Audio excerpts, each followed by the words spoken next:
रमता राम जपो रे प्राणी, अब तो सुन ले राम कहानी।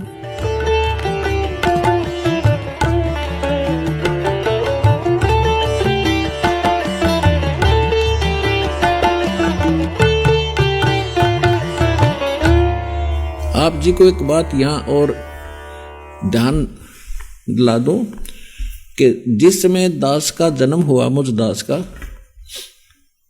8 सितंबर 1951 में, उस समय हरियाणा और पंजाब एक ही प्रांत, पंजाब प्रांत था। इसलिए भक्त प्रहलाद ने और नास्त्रे दमन जी ने यही कहा है कि उसका जन्म वहाँ उस स्थान पर होगा जहाँ 5 दरिया बह रही होंगी, यानी उसके नाम पर उस क्षेत्र का नाम होगा 5 दरियाओं के नाम पर पंजाब। तो 1966 में विभाजन हुआ है पंजाब का। 1966 में 1 नवंबर 1966 में हरियाणा प्रांत अलग बना है। जिसमें दास का जन्म हुआ उस समय ये पंजाब प्रांत था। ये भ्रम ना हो, ये शंका ना उत्पन्न हो, इसलिए यहाँ ये स्पष्ट करना अनिवार्य समझा। पुण्यात्माओं,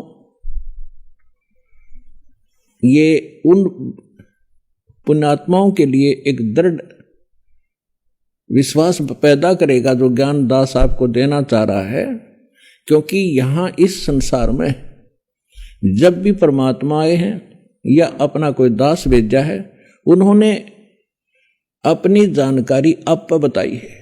परमेश्वर कबीर जी कहा करते, हम ही अलख अला हैं, कुतुब गोस और पीर, गरीब दास खालिक धनी हमरा नाम कबीर।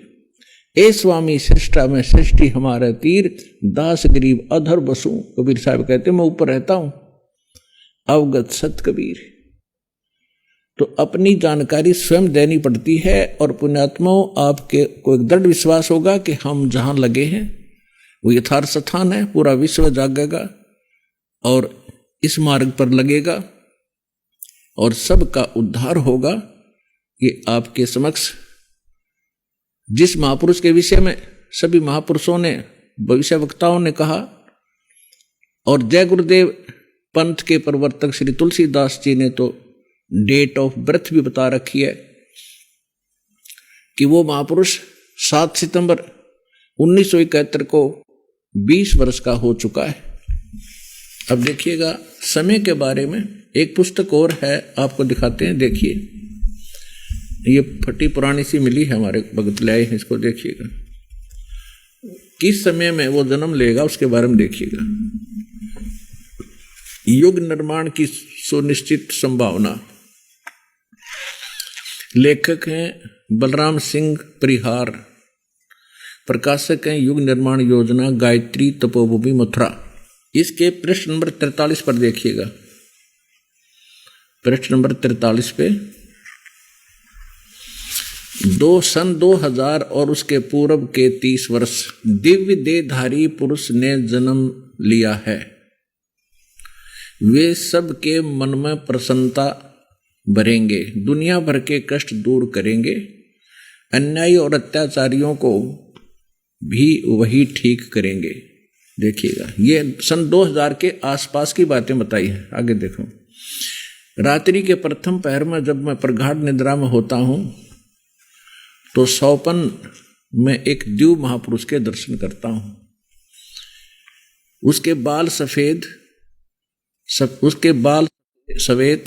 शुभ्र वेशभूषा, वर्ण गौर तथा पैरों में चरम विहीन पाहन यानी बिना चाम की जूते पहनता है, पादुकाएं हैं। उनके आसपास संत सज्जन व्यक्तियों की भीड़ दिखाई देती है। इसमें आगे भी लिखा है कि उनके मध्य में जलती हुई छोटी बड़ी ज्वालाएं देखता हूं। ये उसको अपने ये हवन ज्योति यज्ञ जो जल रही होती हैं, ये दिखाई दिया करती थी। अब समय के बारे में जो भ्रमणा पैदा ना हो जा, ये देखिएगा। महाभारत के बाद और एक महाभारत स्वाधीनता के 4 वर्ष बाद, यानी 1947 के 4 वर्ष बाद सन 1951 में एक शक्तिशाली धार्मिक संस्था प्रकाश में आएगी और सारे संसार का उद्धार करेगी। उद्धारक इस संस्था का स्वामी संचालक होगा। इसका वैसे अनुवादकर्ता ने, क्योंकि ये भविष्यवक्ताओं की जो मूल पाठ होता है, मूल वचन है, वो ना समझ के इसने संस्था लिख दी। इसका भावार्थ ये बनता है कि भारत 1947 में स्वतंत्र हुआ और 4 वर्ष बाद सन 1951 में दास का जन्म हुआ। यह संकेत इस दास पर है। इसी पुस्तक में देखिएगा, इसका हेडिंग है संघर्ष, प्रलय, महासंघर्ष और फिर नया युग। नॉस्ट्रेडमस का जन्म फ्रांस के सेंट रेमी नामक स्थान में 13 दिसंबर 1503 में हुआ। अब इसने यहाँ क्या बताया है, 20वीं शताब्दी का सर्वाधिक उल्लेख करने वाले इस महान भविष्य दृष्टा ने लिखा है कि 20वीं शताब्दी के उत्तरार्ध में, यानी 1950 के बाद विज्ञान का विकास इतना अधिक हो जाएगा कि अधिकांश दुनिया नास्तिक हो जाएगी और सामाजिक आचार विचार भूलुठत हो जाएंगे और चरित्र नाम की कोई वस्तु नहीं रहेगी। फैशन की धूम मचेगी और घरों में लोग नाम को रहने वाले रह जाएंगे। अधिकांश लोग इधर उधर रमने और गलियों में भोजन करने वाले हो जाएंगे। इन परिस्थितियों को मैं अपनी तरह का एक विश्वविख्यात व्यक्ति किसी महान धर्मनिष्ठ पूर्वी देश में जन्म लेगा। यह व्यक्ति अकेला ही अपने छोटे छोटे सहयोगियों द्वारा सारे संसार में तहलका मचा देगा। यह ऐतिहासिक महापुरुष ऐसे महासंघर्ष को जन्म देगा कि घर घर नगर नगर में अंतर्धुन छिट जाएगा। इस अंत्यक्रांति का समय 20वीं शताब्दी के अंत और 21वीं शताब्दी के प्रारंभ का है। इसे स्पष्ट हो गया कि सन 2000 20वीं शताब्दी समाप्त हुई और 21वीं शताब्दी अब चल रही है 2013 वाली है। तो इस समय के लिए नॉस्ट्रेडमस ने कहा है, ना कि पूर्व के किसी महापुरुषों के बारे में।